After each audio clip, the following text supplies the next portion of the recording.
In today's edition of Small is Good, we're bringing you the Ford Maverick. Actually, we're bringing you two Ford Mavericks because Ford has recycled the name. Over here we have the original Maverick, which was Ford's smallest car when it was initially introduced for 1969. This one's a 1974 edition, courtesy of Driving.ca's Clayton Seams, who's behind the camera right now. Take a bow, Clayton. Hello. There he is. And now he's back behind the camera. And over here we have the new Maverick, courtesy of Ford, that became the automaker's smallest truck when it was introduced for 2022. This is the 2025 Maverick Lariat, and while I'd really like to be tooling around in the 1974 version, my job here is to tell you all about this new truck.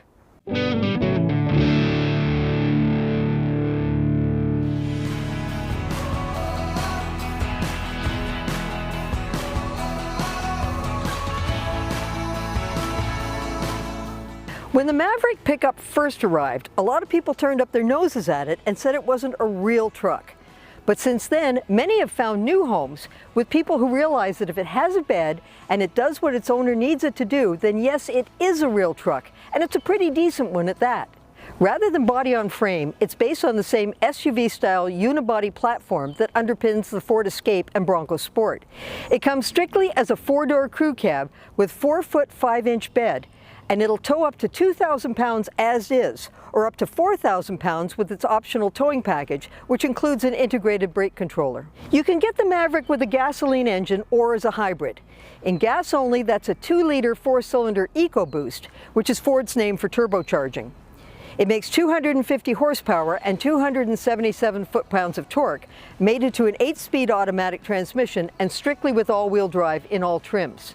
That's across the XL, XLT, and Lariat, and also two trims that come only in gasoline, which are the street truck-styled Lobo and the off-road Tremor. But my ride is the hybrid, and it uses a 2.5-liter 4-cylinder engine and makes 191 horsepower and 155 foot-pounds of torque, and with an automatic continuously variable transmission, or CVT. Up until now, the hybrid only came in front-wheel drive, but for 2025, you can order all-wheel drive on the XL and XLT, and it's standard on my Lariat tester. The Maverick with hybrid powertrain starts at $34,600 in front-wheel and at $37,100 in all-wheel.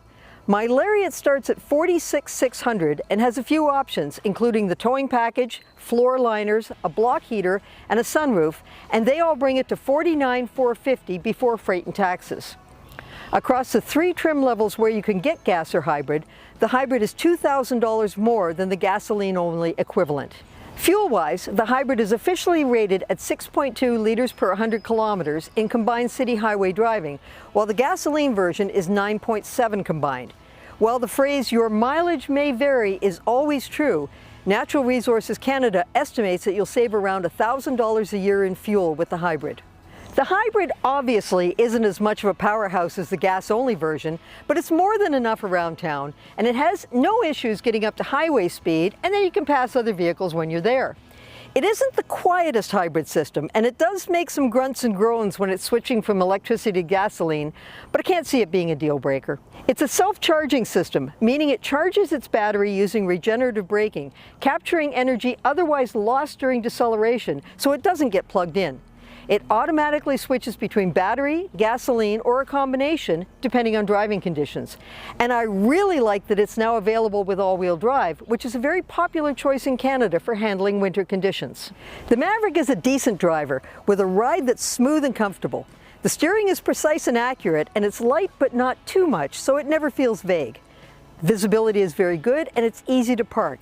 It has an SUV feel to it, and I mean that as a compliment. It's just pleasant to drive. That 4-foot 5-inch bed obviously isn't going to get your 4x8 sheet of plywood home, but then how often do you actually buy a 4x8 sheet? Instead, the Maverick handles lighter duty tasks like bicycles, camping and cottage gear, or other light duty hauling. Ford calls it a flex bed, and you can buy crossbars or cargo management systems from the automaker, or use your own materials to do it yourself and customize it to your needs.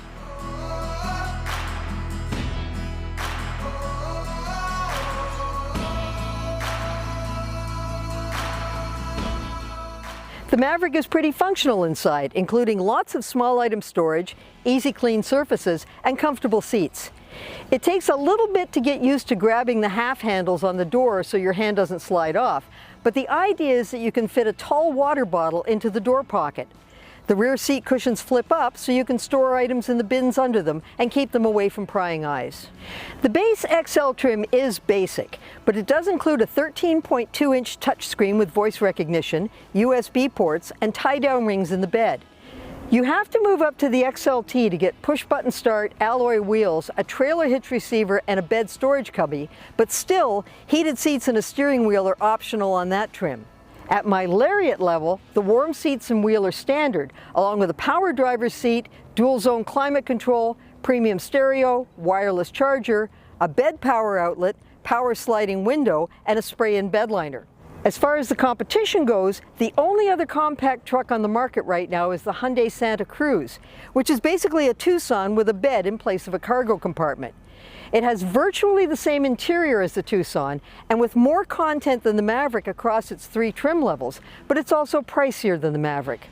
Other than that, you're looking at mid-size trucks as competition. That mid-size market includes the Ford Ranger, Chevrolet Colorado, Nissan Frontier and others, along with the Honda Ridgeline, which also has its roots in SUV underpinnings.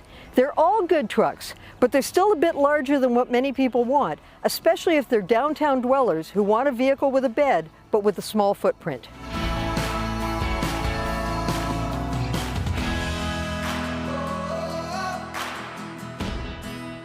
And that brings us back to Ford's original Maverick, its smallest model when it was first introduced.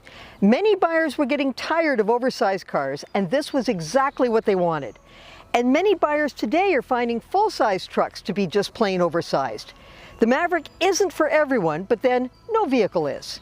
If you want something that's fun to drive, can get the smaller jobs done, and then fits easily into garages and tight parking spots, then you really need to give the Maverick, this Maverick, a good look to see if it's the right truck for you. For Driving.ca, I'm Jill McIntosh, and for more news and reviews on SUVs, cars, and trucks, big and little, be sure to visit us at Driving.ca.